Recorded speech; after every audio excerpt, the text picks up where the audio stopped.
So let's talk a little bit about what the Fed said in their last meeting. They're saying they're not going to raise or lower rates. They're going to keep them how they are, which means our interest rates for a mortgage will probably most likely stay in the 7% range or 7.5%. It might drop down a little bit in the 6s towards the end of the year when the banks are hopefully getting ready for the spring market. So they're hoping to get a whole bunch more buyers out there. So we might see those drop to the 6s. But for now, we're going to be around in that 7% range. Now, for the real estate market out here in Charlottesville, the whole area, a little more homes sold this week compared to last week.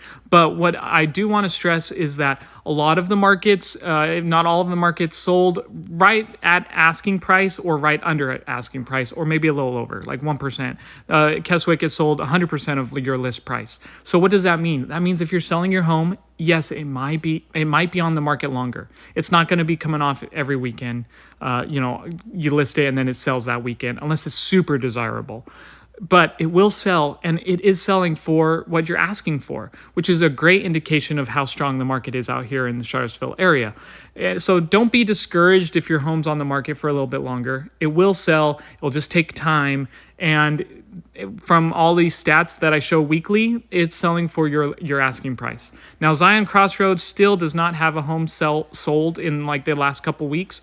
So that just means inventory is going to be creeping up a little bit as a lot of new builders just put on some new homes, and some more homes in Spring Creek just came on the market.